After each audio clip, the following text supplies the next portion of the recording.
Hace poco más de 2000 años, en este lugar sucedió algo extraordinario, algo que la ciencia no comprende y que ha tocado el corazón de millones de personas. Sígame y le contaré otra asombrosa historia.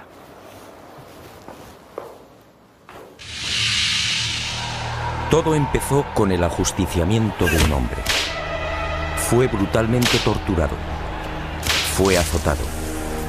Cargó un pesado madero hasta el lugar de ejecución. Fue clavado por las muñecas y pies y murió en la cruz. Y fue sepultado.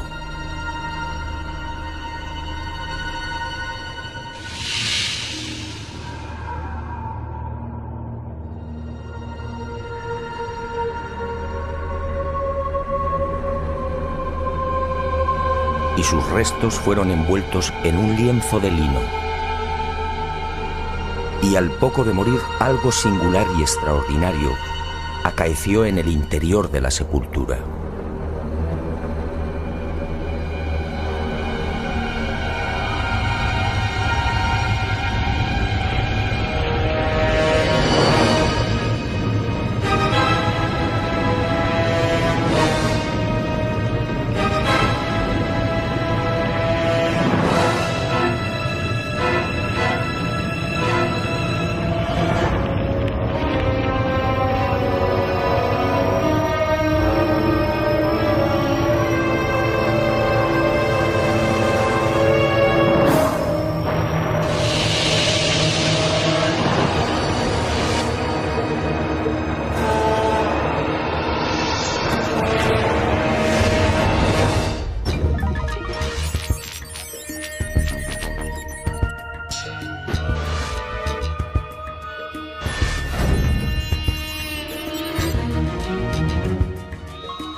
Y al poco de morir, en efecto, algo singular y extraordinario acaeció en la sepultura. En aquel lienzo, nadie sabe cómo, quedó dibujada la imagen de un hombre muerto. Esa espectacular imagen recibe hoy el nombre de síndone o sábana santa. Sin duda, uno de los grandes misterios a los que se enfrenta la ciencia.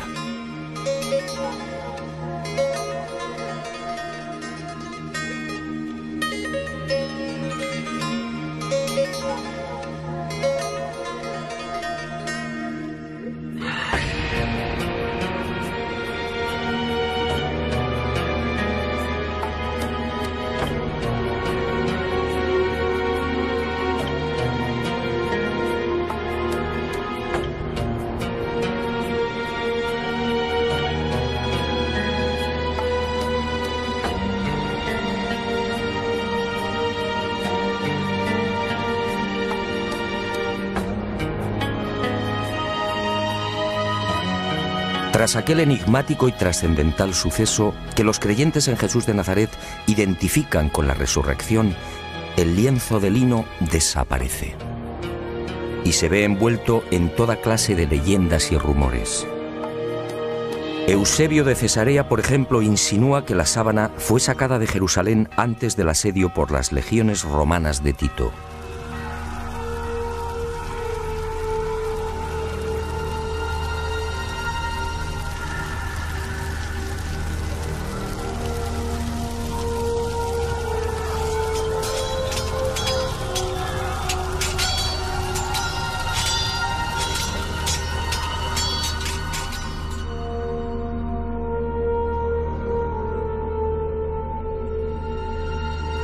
y los discípulos del Maestro pudieron ocultarla en la ciudad de Pela, al este del Jordán.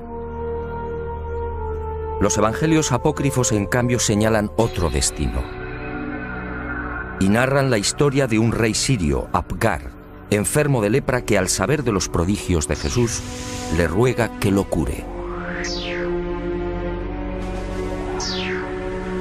En una más que supuesta carta, Jesús responde anunciándole que una vez cumplida su misión enviará a Edesa, la actual ciudad turca de Urfa, a uno de sus discípulos para sanarle. Y la tradición asegura que Apgar, al envolverse en la sábana santa, quedó curado.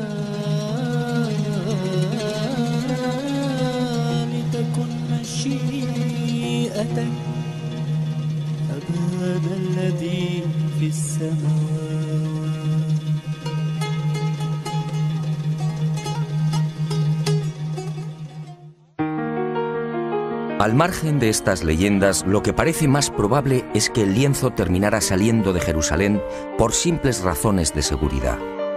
Como es sabido, la ley mosaica prohíbe el contacto con cadáveres o con restos funerarios.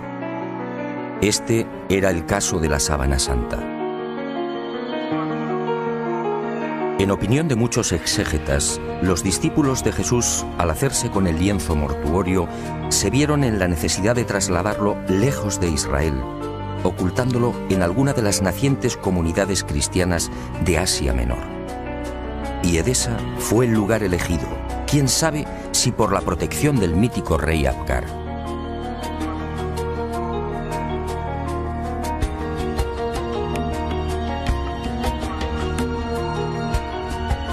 Esa misma leyenda asegura que uno de los hijos de Apgar V, al hacerse con el poder, retornó al paganismo, persiguiendo a los cristianos de Edesa. Y la sábana fue escondida en el interior de la muralla, sobre la puerta occidental. Después, durante siglos, silencio. Y en el año 525, al fin, una nueva pista. Cuentan las crónicas que en esa fecha Eulalio, obispo de Edesa, tuvo un sueño. Y en él una mujer le señaló el lugar donde se hallaba escondida la sábana. Al retirar los ladrillos de la muralla, el obispo en efecto encontró el lienzo. Desde entonces, la imagen del hombre muerto fue expuesta y venerada en Edesa. Y no se sabe exactamente por qué, pero solo fue mostrada la cabeza. Esta imagen recibiría el nombre de Mandilion, una imagen que inspiró sin duda a infinidad de artistas bizantinos y medievales.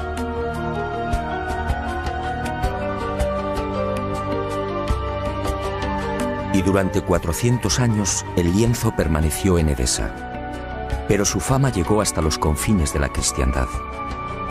Y en el año 944 el supersticioso emperador de Bizancio, Romano Lecapeno, tomó la decisión de apoderarse del Mandilion.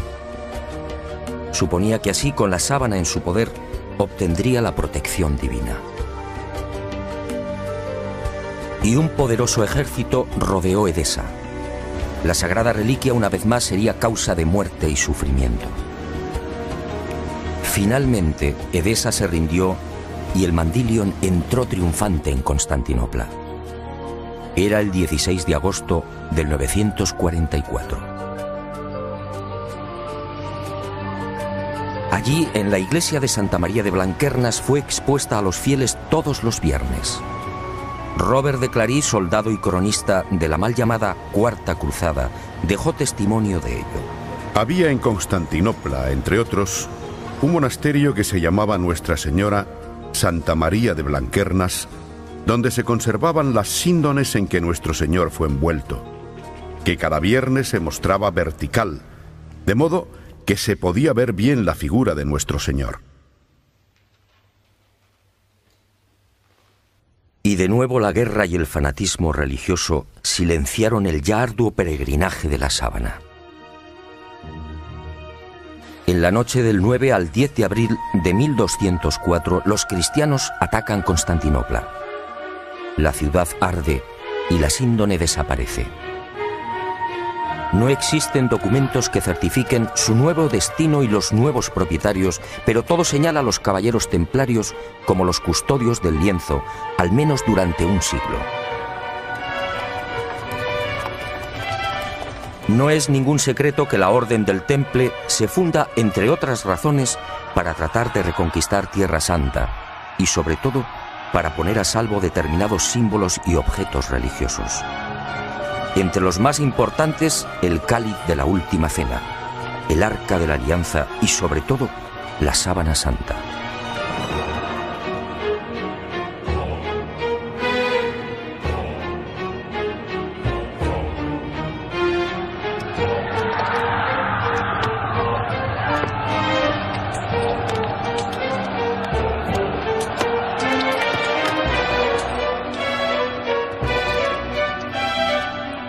Los caballeros templarios disponían de una información privilegiada y a lo largo de la conquista de los santos lugares peinaron Jerusalén y los subterráneos de la Ciudad Santa. En especial, los túneles y cámaras secretos de lo que fue el primero y segundo templos de Salomón. ¿Encontraron lo que buscaban? En mi opinión, nunca hallaron el Santo Grial o el Arca, pero sí la Sábana Santa.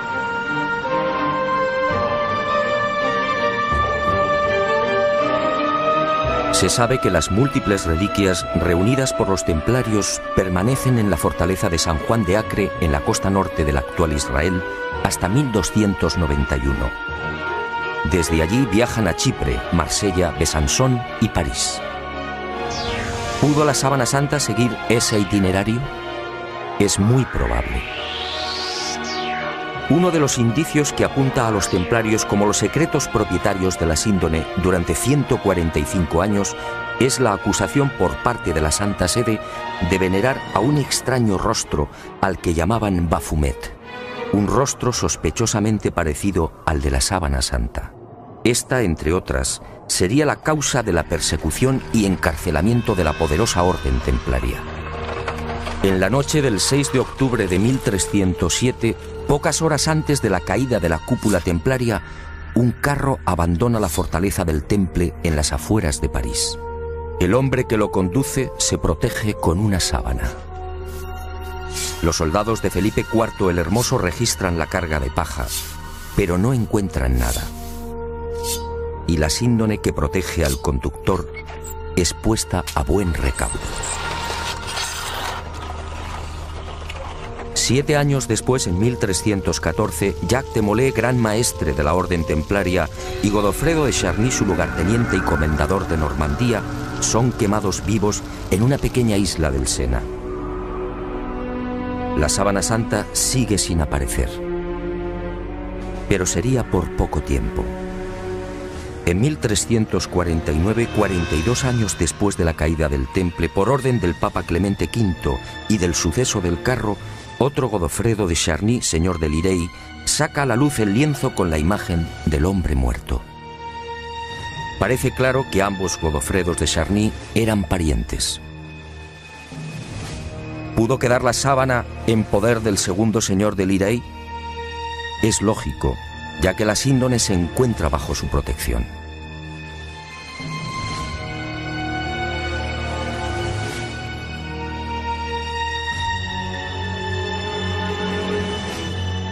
Y el sagrado lienzo es expuesto de nuevo a la veneración pública. Pero el azaroso peregrinaje de la síndone no ha terminado.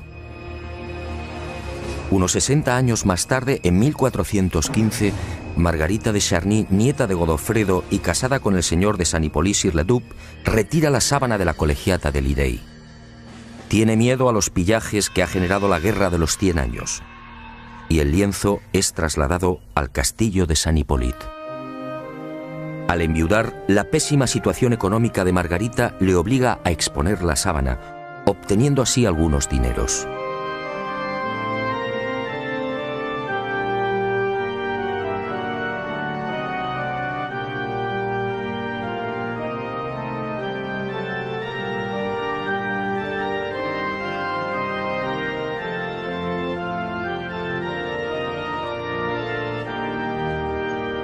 Las penurias económicas de Margarita de Charny se agudizan y finalmente se ve obligada a ceder el lienzo a la Casa de Saboya.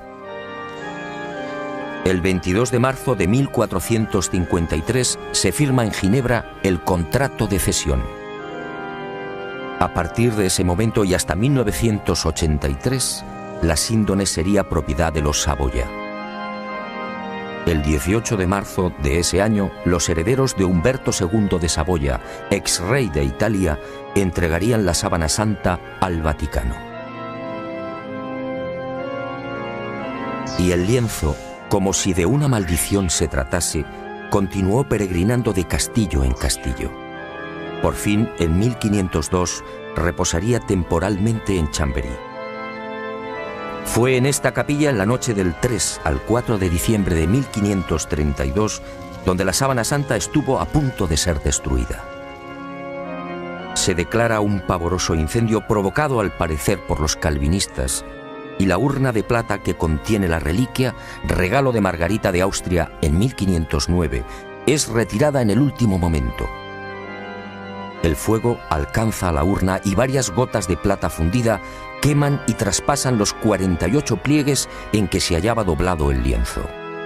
También el agua empleada para sofocar el incendio impregna parte de la sábana, formando rombos que se repiten simétricamente a lo largo de la imagen.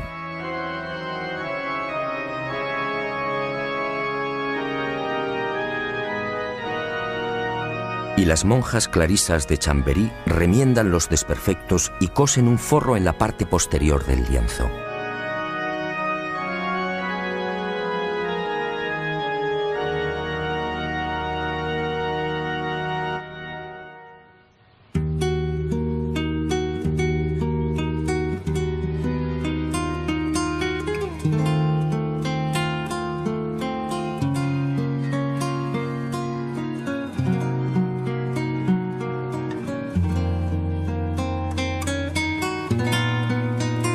La sábana santa se salva milagrosamente y la imagen vuelve a ser expuesta, ahora mágicamente centrada entre las líneas paralelas que dejó el fuego.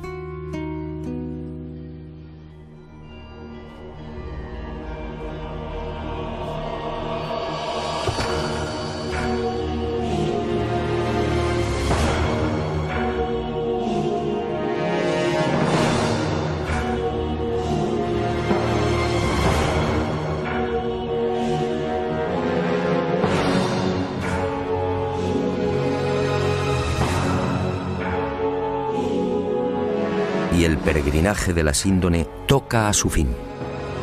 En 1578 se declara una epidemia de peste en Milán. San Carlos Borromeo, entonces cardenal de la ciudad italiana, hace una solemne promesa. Si desaparece la peste, caminará hasta Chambéry arrodillándose ante la síndone. La epidemia remite y el cardenal se dirige a Francia. Pero la Casa de Saboya, propietaria de la reliquia, se apiada de Carlos Borromeo y para evitar que cruce los Alpes traslada la sábana santa a mitad de camino entre Milán y Chambéry. Y el 8 de octubre de ese histórico 1578, el lienzo ingresa en la Catedral de Turín. Un siglo después, en 1694, pasaría a la capilla diseñada por Guarini y allí ha permanecido hasta nuestros días.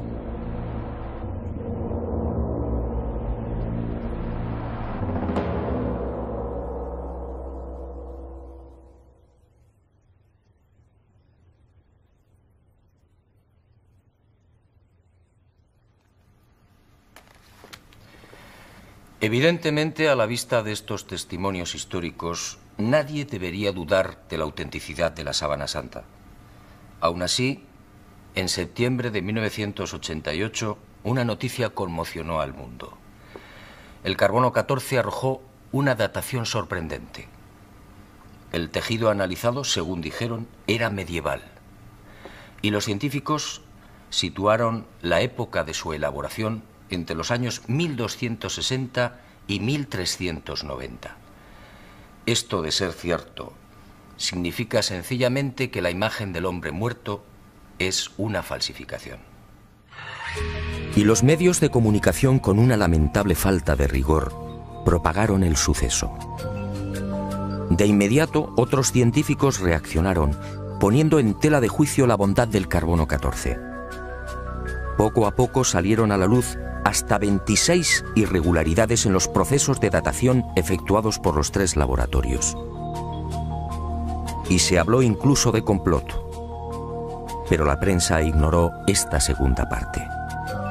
Naturalmente, las fechas obtenidas por el carbono 14 indignaron a historiadores y científicos que llevaban más de 20 años dedicados al estudio de la síndone. Repasemos algunas de estas investigaciones.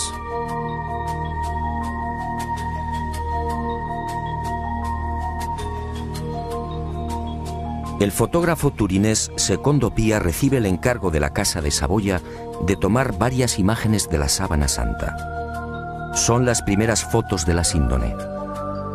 Al revelar las enormes placas, el fotógrafo queda perplejo.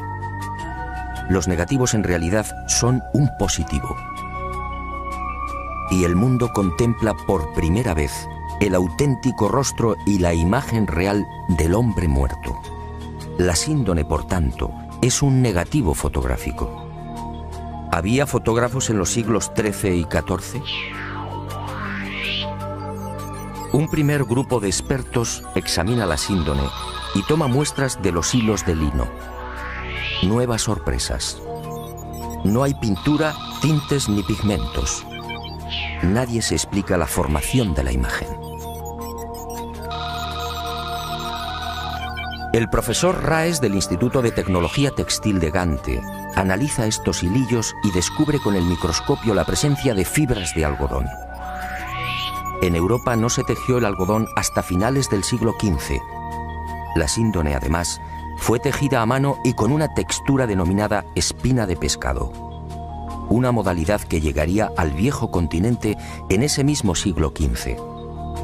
El lienzo, en definitiva, según Gilbert Raes, es idéntico a los confeccionados en el Medio Oriente en el siglo I. Y surge otra inevitable pregunta. ¿Cómo se las ingenió el falsificador de los siglos XIII o XIV para introducir en la urdimbre unas fibras de algodón todavía desconocidas en Europa? Médicos y antropólogos examinan también la figura del hombre muerto. Lo que ven les llena de admiración. Aquel varón de claro perfil caucásico fue un atleta. Altura 1,81 metros. Perímetro de la caja torácica 99 centímetros. Longitud de las piernas 94 centímetros. Extremidades superiores 82 centímetros. Altura de los hombros, medida entre los puntos acromiales 45 centímetros. Perímetro máximo de las rodillas 42 centímetros. Peso total alrededor de 80 kilos. Peso aproximado del cerebro, 1.492 gramos. Rostro estrecho, con rasgos semíticos. Raza blanca. En suma, un ejemplar casi perfecto de una extraordinaria belleza.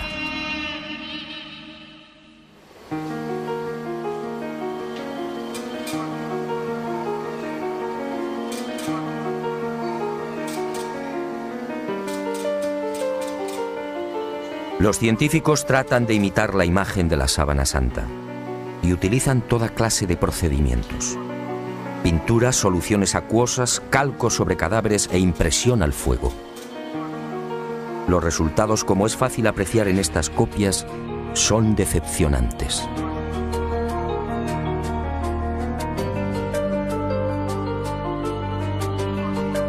Ninguna de las imágenes obtenidas presenta la belleza, serenidad y perfección del hombre muerto. La duda sigue en el aire. ¿Cómo se las ingenió el supuesto falsificador para plasmar una figura tan precisa y delicada? Pero sigamos. Las sorpresas de los científicos apenas habían comenzado. En la noche del 23 de noviembre de 1973, Max Frey, palinólogo y experto en criminalística, tiene acceso a la Sábana Santa. Toma muestras del polvo adherido al lino y las analiza al microscopio electrónico.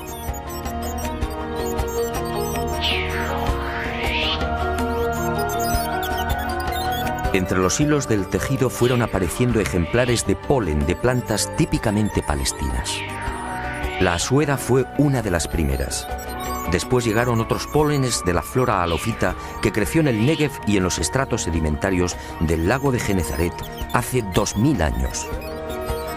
Plantas hoy extinguidas cuyos pólenes fueron arrastrados por los vientos hasta la ciudad de Jerusalén. Y allí quedaron prisioneros entre los hilos de la síndone.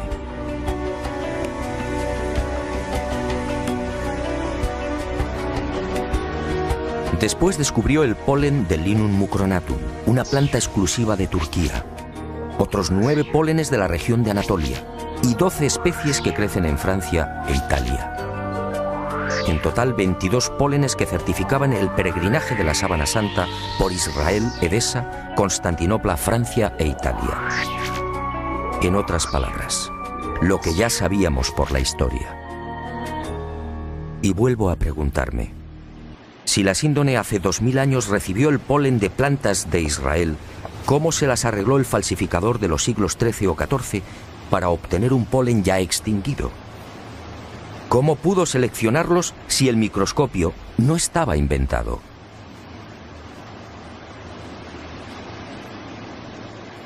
Los descubrimientos de Max Frey, en efecto, hablan por sí mismos. La presencia del polen debería de haber sido más que suficiente para silenciar a cuantos negaban la autenticidad de la síndone. Pero el carbono 14 siguió eclipsando estos aplastantes hallazgos científicos. Tampoco era de extrañar al tratarse de la supuesta imagen de un dios. Si la síndone hubiera contenido la figura de Napoleón o de Ramsés II, el enigma se habría zanjado rápidamente. También en 1973 se llegaron a otras no menos interesantes conclusiones.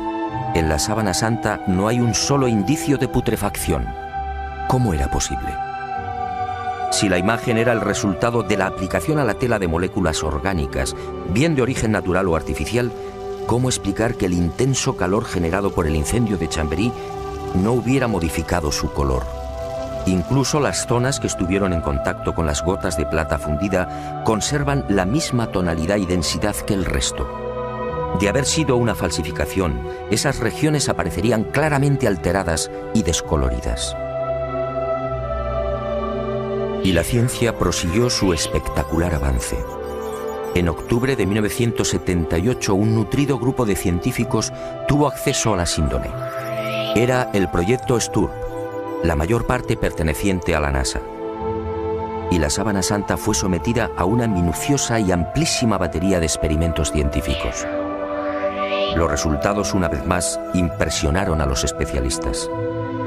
Veamos algunos de ellos. En la imagen del hombre muerto se observan numerosos coágulos, manchas y reguerillos de sangre. Pues bien, nadie logró explicar por qué esos coágulos aparecen intactos y con los bordes perfectamente definidos. Si aceptaban la hipótesis del robo del cadáver, dichas manchas tendrían que haber sufrido las lógicas roturas y desflecados. Al introducir un escáner entre el lienzo y el forro cosido por las monjas clarisas de Chambéry, se observó que la sangre había penetrado también en el reverso del lienzo. Aquella sangre era del grupo AB, muy común entre los judíos. Las diferentes analíticas y pruebas hematoscópicas demostraron la presencia en la imagen de sangre venosa y arterial, así como de la albúmina del suero sanguíneo. Y el veredicto del carbono 14 quedó nuevamente en ridículo. ¿Qué falsificador de los siglos XIII o XIV tenía la capacidad para aislar y distinguir el grupo AB o la sangre venosa del arterial? Como es sabido, mucho después, en el siglo XVI, el español Miguel Servet fue condenado a la hoguera por asegurar, entre otras cosas, que la sangre circulaba. Y los científicos volvieron a comprobar lo que ya se sabía: ni rastro de pintura ni de pigmentación alguna. Aquel supuesto falsificador efectivamente tuvo que ser un genio. Otra de las sorpresas llegó al explorar los hilos. En este tipo de tejido, cada hilillo está integrado por unas 200 fibras. Vistas al microscopio parecen cañas de bambú. Pues bien, De esas 200 fibras, solo 2 o 3, las más superficiales, aparecían chamuscadas. Solo 2 o 3 eran las responsables de la formación de la imagen. En un primer momento, los científicos atribuyeron el abrasamiento de las hebras superficiales a una misteriosa y desconocida radiación. Una energía intensa y brevísima. Solo así podía explicarse una imagen tan superficial. Después, al examinar las fibras con el microscopio de contraste de fases, se percataron de algo mucho más sutil. Las hebras en realidad no estaban quemadas.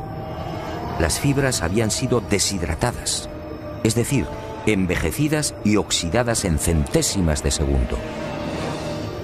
En suma, se habían vuelto amarillas exactamente igual que amarillea el lino con el paso del tiempo.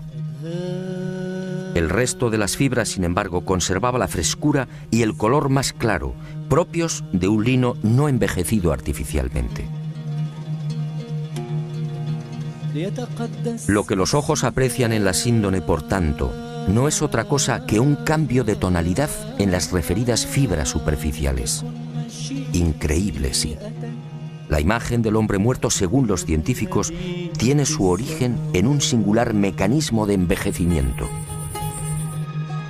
Dos de los científicos del proyecto Sturm, los entonces capitanes de las Fuerzas Aéreas norteamericanas, Jackson y Jumper, serían los descubridores de otra de las singularidades de la imagen de la Sábana Santa de Turín. Al detectar aquella anomalía, sus esquemas mentales se vinieron abajo definitivamente. Trabajando con las computadoras, se percataron de algo aparentemente imposible. La imagen era tridimensional. Al contrario de lo que sucede con una fotografía normal y corriente, la imagen del hombre muerto conservaba una información subterránea, solo detectable con los ordenadores. Aquella no era una imagen plana. La intensidad luminosa de cada punto era distinta y dependía de la distancia del cuerpo al lienzo. El hallazgo fue tan asombroso que los capitanes repitieron el experimento una y otra vez, utilizando incluso voluntarios envueltos en sábanas. El microdensímetro escandidor y el VP8, la computadora utilizada para la recepción y recomposición de los millones de dígitos, arrojaron siempre el mismo resultado. Las zonas del lienzo que tocaban el cadáver, la nariz por ejemplo, disfrutaban de una luminosidad superior a las que se hallaban más alejadas del cuerpo. Nuevo mazazo al carbono 14. Que se sepa, solo en el siglo XX y con dificultades, fue posible la maravilla de la tridimensionalidad. En el transcurso de estos experimentos, Jackson y Jumper fueron a descubrir otro singular detalle. Al examinar las espaldas del hombre muerto, comprobaron que los músculos dorsales y deltoides aparecían extrañamente abombados. Esto llevó a los científicos a la siguiente deducción. Durante el proceso de formación de la imagen, el cadáver tuvo que permanecer inmóvil e ingrávido, es decir, en el aire. Y a Jackson y Jumper les corresponde también el descubrimiento de la primera pista de un hallazgo que me atrevo a calificar de definitivo y que fija la fecha de la aparición de la imagen. Ocurrió mientras trabajaban con la tridimensionalidad. De pronto, sobre los ojos descubrieron dos círculos. ¿Se trataba de monedas? Esa justamente era la costumbre judía en los enterramientos próximos al sábado. Los párpados del difunto eran cerrados y sobre ellos se depositaban sendas monedas. Al poco, el padre Filas, jesuita norteamericano, redondeó el descubrimiento. Sus pesquisas entre los más destacados numismáticos dieron fruto. Las letras que se leen en uno de los círculos, Ukai, eran idénticas a las que presentan los leptones, unas pequeñas monedas de bronce de 2 gramos de peso y 15 milímetros de diámetro. Unas monedas acuñadas por Poncio en la provincia romana de la Judea entre los años 29 al 32. Ukai era parte de la leyenda Tiberiu Caesaris, es decir, de Tiberio César, el emperador que gobernaba en el año 30, fecha de la muerte de Jesús de Nazaret.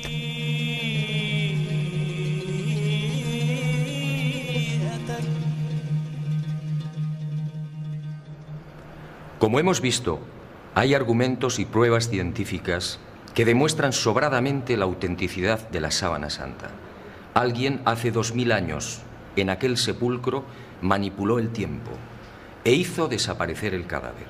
Una medida tan respetuosa como inteligente. ¿Imagina usted lo que habría sucedido si la humanidad hubiera conservado los huesos de Jesús de Nazaret?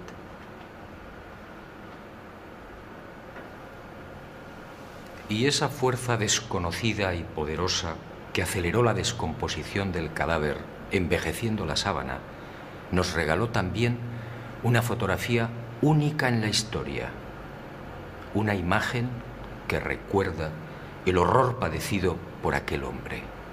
Sígame y se lo mostraré. Ah, y una advertencia. Quizá lo que se dispone a ver y escuchar no sea de su agrado, pero esa fue la verdad. También la medicina investigó la imagen del hombre muerto, y lo que halló causó pavor entre traumatólogos, internistas, forenses y anatomistas. Examinemos paso a paso aquella pasión y muerte. Cercana a la medianoche del jueves al viernes, aquel hombre se retiró a lo más frondoso del olivar. Y una profunda angustia lo clavó a tierra. El fortísimo estrés y quizá el miedo provocaron un singular fenómeno en su piel, la hematidrosis, un sudor sanguíneo que empezó a debilitarlo. Las manchas de sangre, en efecto, cubren toda la imagen.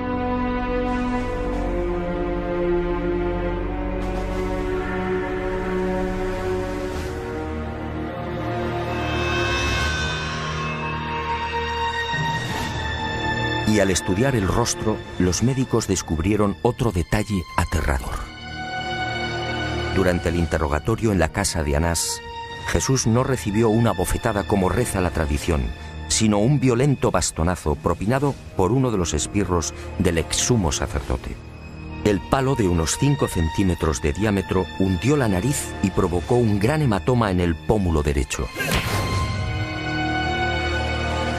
Así quedó reflejado en la síndone.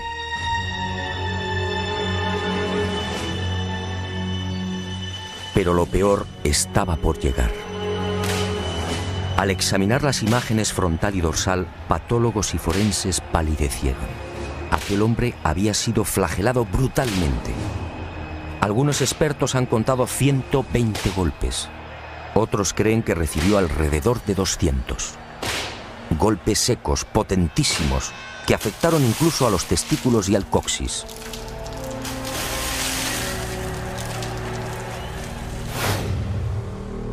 Golpes diabólicamente estudiados que no afectaron a la zona del corazón, evitando así la muerte prematura del reo.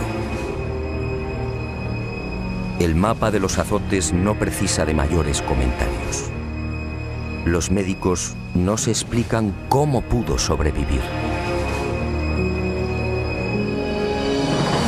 Coronación de espinas. La soldadesca romana de la fortaleza Antonia fabricó un casco con la Potherium spinosum, una zarza muy abundante en Palestina. Un matorral armado de púas rectas y en forma de pico de loro de hasta 6 centímetros de longitud. Y el yelmo fue encajado sin piedad en la cabeza del hombre, afectando a nuca, cuero cabelludo y frente.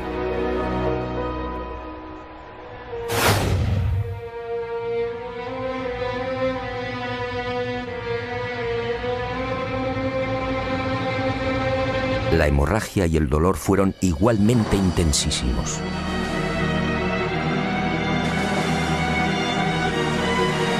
Minutos después, maltrecho, debilitado y febril, el reo se vería obligado a cargar sobre los hombros el madero transversal de la cruz, el patibulum, un tronco áspero y agresivo de unos 35 o 40 kilos de peso.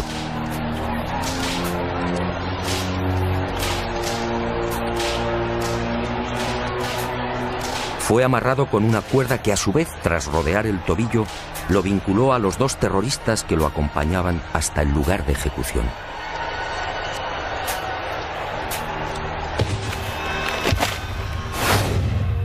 Y en esos 500 o 600 metros, la tortura de las caídas, los violentos impactos del rostro contra las piedras, las rodillas destrozadas, los dientes quebrados y los mechones de barba arrancados por los soldados al intentar levantarlo.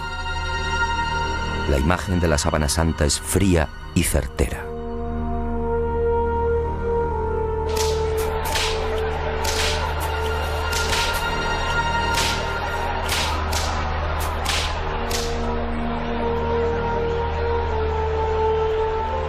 Sí, algo falló. Según los médicos, el largo clavo de hierro de unos 20 o 25 centímetros utilizado para clavar una de las muñecas debió tropezar con un nudo y fue retirado y martilleado de nuevo.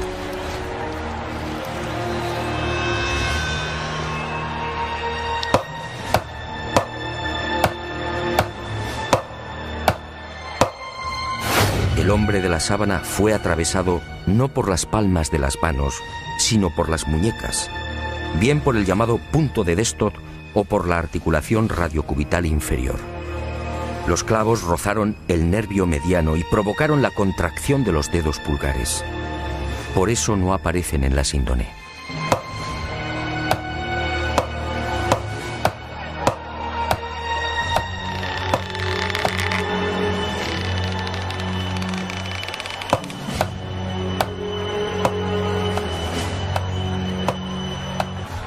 Con el tercer clavo, según los médicos, no hubo problemas.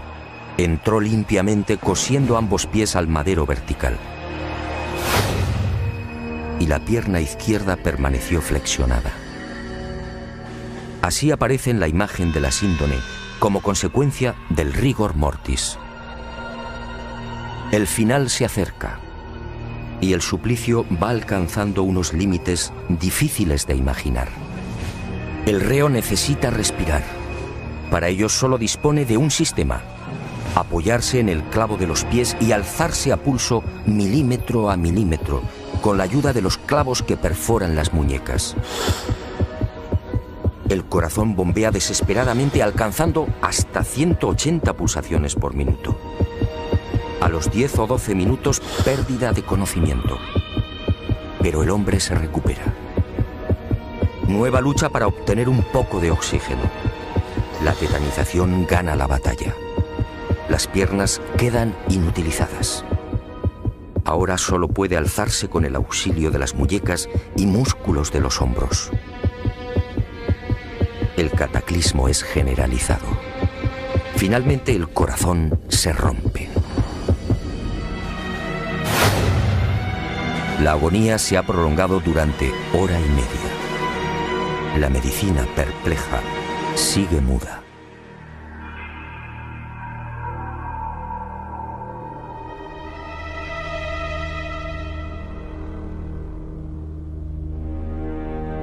Pero el espanto y la humillación no han concluido. Uno de los soldados alancea el costado derecho del crucificado. Los médicos exploran la síndone y se muestran de acuerdo. Al recibir la lanzada, el hombre ya estaba muerto.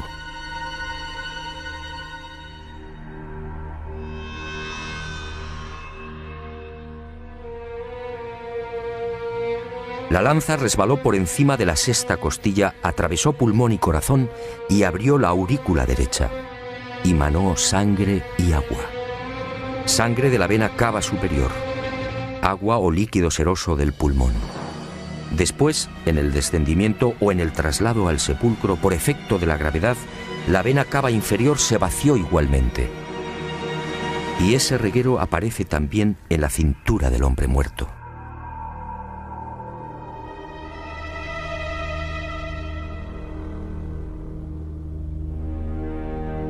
Y llegamos a una de las preguntas clave. ¿Quién era este hombre? ¿Se trataba de Jesús de Nazaret? Los especialistas en cálculo de probabilidad matemática han sido rotundos. Según Paul de Gail, ingeniero y jesuita francés, la posibilidad de que no fuera Jesús es de 1 contra 225.000 millones. En palabras del médico italiano Tino Zeuli, esta probabilidad es la misma que tiene una piedra de convertirse en pájaro y salir volando.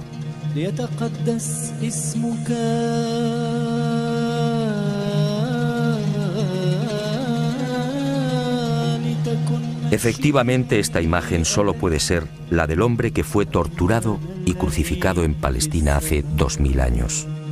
Jesús de Nazaret. Y ahí surge una nueva y escalofriante posibilidad. Algún día, a no tardar, la ciencia estará en condiciones de extraer de la sangre de la Sábana Santa una muestra de ADN. Entonces el mundo podría asistir a la clonación de aquel hombre muerto, la clonación de Jesús de Nazaret. Decenas o cientos de cuerpos físicamente idénticos al del Maestro.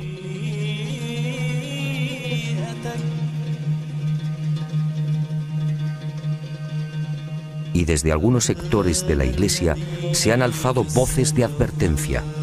Atención, mañana el mundo podría comerciar con el cuerpo del Galileo. ¿Será esa la razón por la que algunos tratan de destruir la Sábana Santa o de reducirla a una falsificación de la Edad Media?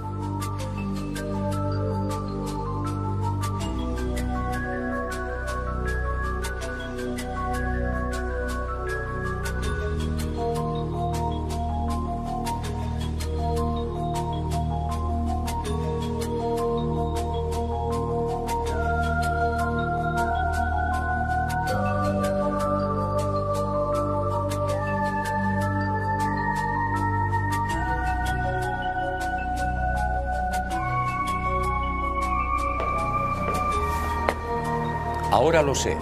Jesús de Nazaret, mi Dios y Creador, se guardó un as en la manga. Un as para los escépticos, el as de la resurrección. Algo que felizmente también le pasará a usted.